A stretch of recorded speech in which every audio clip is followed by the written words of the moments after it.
Germana's Academic Center for Excellence welcomes you to a brief tutorial on the topic of the present perfect and the simple past.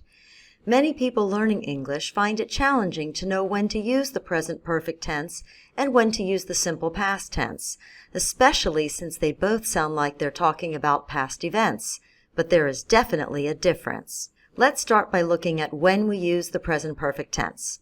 We'll break it down into 3 different cases. One use of the present perfect is to talk about events that happened at an unidentified time in the past, either because we do not know when they occurred or because it's not important to know for the context of the situation. Another use is for events that began at some moment in the past and continue into the present. They could, therefore, potentially continue into the future too.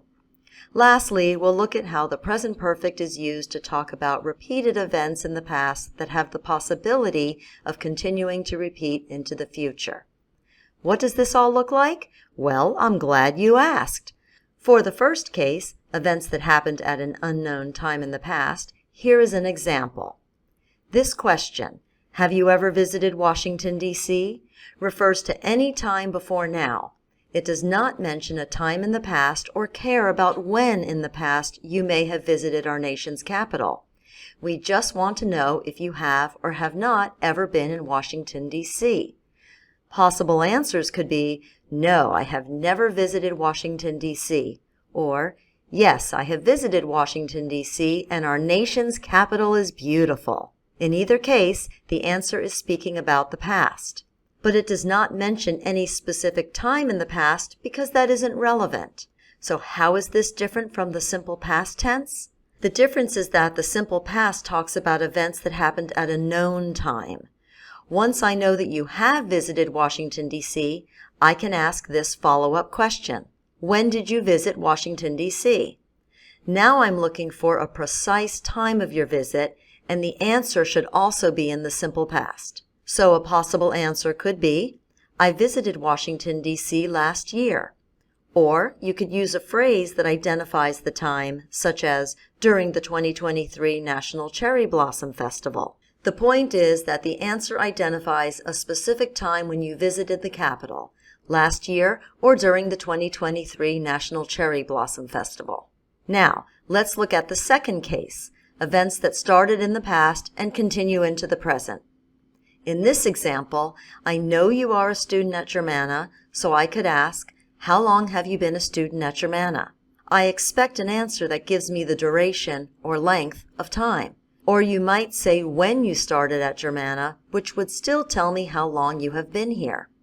You could say, I have been a student at Germana for 2 years, describing the length of time. Or, I have been a student at Germana since 2022. Now I know when you began at Germana, and since you are still a student here, I know how long it has been. Notice that the first answer used the preposition for to introduce the duration, but the second answer used the preposition since to mark the starting point of your time at Germana. Both expressions provide the information that answers the present perfect question. So, how is this present perfect usage different from the simple past? This time, the simple past would be used to specifically mark when an event started, even if it continues into the present. Let's look at the example. I could ask, when did you start classes at Germana? It does not matter if you still study at Germana or if you have already graduated. I am asking when you started. The answer could be, I started at Germana 2 years ago. Or, I started at Germana in 2022. In the first response, you'll see that the preposition ago is used at the end of the phrase to specify the duration from the starting point in the past to the present. In the second response, the starting point was identified with the prepositional phrase in 2022. There are many ways we could mark the starting point as long as it refers to a finished moment in the past. The last case we need to look at is events that occurred repeatedly in the past, meaning that you can count the number of times or their frequency of occurrence, and they could continue to repeat into the future. In this example, I ask, how many times have you seen the movie Titanic? Are you a fan like I am? One possible answer could be, I have seen Titanic 100 times. The point is that it is still possible for this fan of the movie to see it 101 times. So we use the present perfect tense. And how is this use different from the simple past? The only difference is that we would use the simple past to talk about events that repeated during a specific time in the past and cannot continue to repeat into the present or future.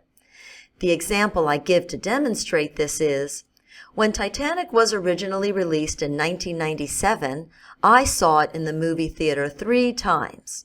By identifying the release year of the movie, 1997, and then mentioning in the movie theater, we see that we cannot repeat the number of times we see Titanic in the movie theater because that was only possible in 1997. Now you can see that the key to perfectly understanding the present perfect tense lies in the acceptance that we cannot always know the exact moment that something happened, or we might know when an event started, but not when it will finish. It's the not knowing that can be challenging, but once you accept that it's okay not to know, you'll be able to master the present perfect tense. For more great tips and academic resources, visit the Academic Center for Excellence. We're here to help you.